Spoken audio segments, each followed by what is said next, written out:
मुझे अक्सर लोगों के फ़ोन आते हैं। आज भी एक बच्चे का फ़ोन आया कि उसका परिवार, उसके माता पिता बहुत ज़्यादा कर्ज़ों में फंस गए हैं और चारों तरफ से परेशानियों का सामना करना पड़ रहा है। जी हाँ, ऐसे अक्सर मेरे पास फ़ोन भी आते रहते हैं और आए दिन आपने भी ऐसी घटनाओं को अपने आसपास देखा होगा या आप में से बहुत सारे लोग इस तरह की परेशानियों से घिरे हुए होंगे। कारण इसके पीछे बहुत सारे हो सकते हैं, जिनकी मैं यहाँ पे गिनती नहीं कराऊँगा। लेकिन जब ऐसी समस्याएं आ जाती हैं तो लोग, जो हम जैसे आम लोग होते हैं, वो अपने को असहाय महसूस करते हैं। तो इन परिस्थितियों को निपटने के लिए आपको सर्वप्रथम मेंटली प्रिपेयर होना पड़ेगा और कुछ बातें हैं जिनको आपको अपने जीवन में रेगुलरिटी में इम्प्लीमेंट करना होगा। तो आप निश्चित रूप से जो भी आपके ऊपर कर्ज, परेशानी की समस्याएं हैं, वो दूर हो जाएंगी। सर्वप्रथम आप अपने को एक स्टेप डाउन ले आएँ, यानी कि आप अपने स्टेटस, किसी भी स्टेटस पे थे, उस स्टेटस की परवाह ना करें। थोड़ा उससे नीचे उतर के अपने को एक सादगी वाले जीवन में ले आएँ।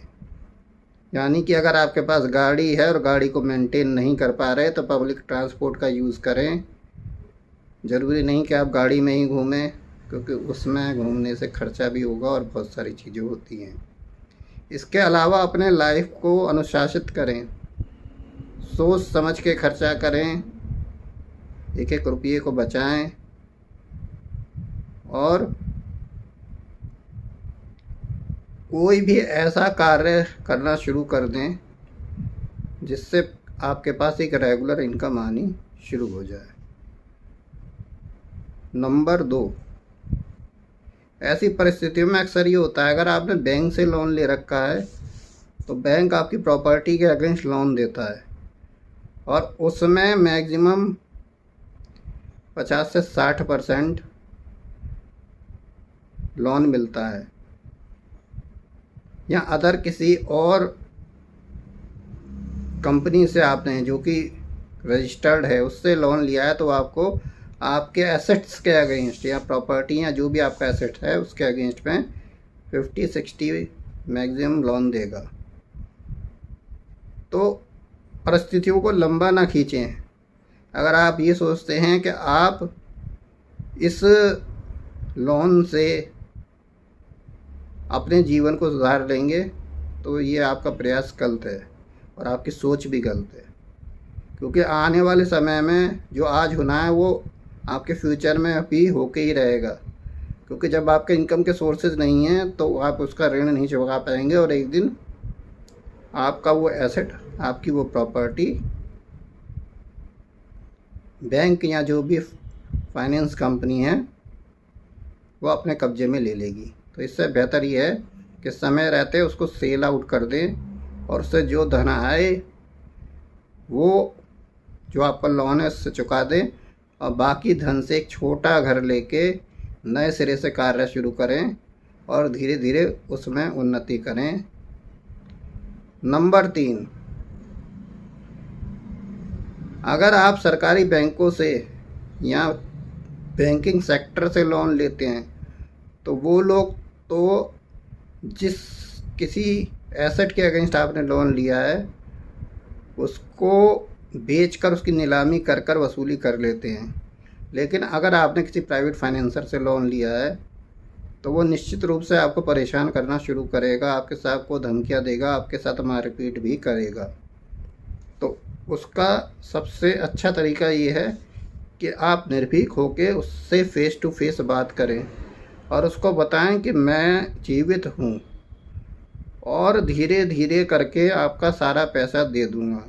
अगर आप मेरे साथ गलत हरकतें करेंगे, किसी भी तरह का मारपीट, गाली गलौज या और अन्य तरह की गैर कानूनी हरकत करेंगे तो फिर मैं कुछ नहीं कर पाऊँगा और आपका पैसा भी शायद कानूनी कार्रवाई में फंस जाएगा। और निर्भीक होकर उनके सामने जाकर आराम से बात करें निश्चित रूप से अगला व्यक्ति आपकी बात को समझ जाएगा। इसी दशा में अगला स्टेप, आप किसी भी स्थिति में हो, कितना भी कर्जा हो गया हो, कितना भी धन का अभाव हो रहा हो, अपने को मेंटली शांत रखें, अपने स्वास्थ्य को ठीक रखें, ज़्यादा स्ट्रेस ना लें, क्योंकि आप जितना ज़्यादा स्ट्रेस लेंगे उसका असर आपके ऊपर ही पड़ेगा। ना तो कोई बाहर वाला उसमें आपकी सहायता करेगा, ना ही आपका कोई घर वाला करेगा आपकी सहायता। और जितना आप तनाव और स्ट्रेस लेंगे तो उसका नतीजा ये होगा कि कुछ समय बाद आपको हॉस्पिटल में एडमिट होना पड़ेगा। उस स्थिति में आप कुछ भी नहीं कर पाएंगे। इसलिए अपने को तनाव मुक्त रखें और आगे की परिस्थितियों से कैसे निपटना है उसकी रूपरेखा तैयार रखें और अपने को रिलैक्स होकर आगे के कार्य के लिए तैयार रखें, क्योंकि जो होना है वो तो होगा, आज नहीं तो कल होगा। इसलिए किसी भी चीज़ से घबराएं नहीं। आस पड़ोसी क्या कहते हैं, लोग क्या कहते हैं, लोगों को देखना, उनकी सुनना, उनकी तरफ ध्यान देना बिल्कुल बंद कर दें। और एक सबसे बड़ा तरीका, आप अपने को बिल्कुल सीमित कर लें। यानी जिस भी स्थिति में आप एक समय थे, आपने लग्जरी जीवन जिया, आपके पास नौकर थे, गाड़ियाँ थीं, फैक्ट्री थी, बहुत सारी और चीज़ें थीं, लोग आपके नीचे काम करते थे, सब कुछ कर होता था। लेकिन आज परिस्थितियाँ बदल गई। चाहे आपको घाटा हुआ, किसी वजह से आपको नुकसान हो गया, आपके ऊपर कर्जा हो गया, तो आप अब अपने को परिस्थिति के अनुसार ढालकर अपने रोजगार की तरफ ध्यान दें। चाहे छोटा आपको काम करना पड़े, नौकरी करनी पड़े, धीरे धीरे नौकरी करते रहें और थोड़ा थोड़ा पैसा लोगों को देते रहें। रिलैक्स मन से जब आप थोड़ा थोड़ा पैसा लोगों को देने लगेंगे तो निश्चित रूप से आप इन परिस्थितियों से बाहर आ जाएंगे। और दोबारा मैं रिपीट कर रहा हूँ, अगर आपके पास अपना कोई एसेट है तो कर्जे के ऊपर कर्जा बिल्कुल ना लें, क्योंकि आप सोचें कि कर्जा लेके दूसरे कर्जे को निपटा दूंगा और फिर दूसरे कर्जे के लिए तीसरा कर्जा लें तो कर्जे के दलदल में आप पूरी तरह फंस जाएंगे। ऐसा बिल्कुल ना करें।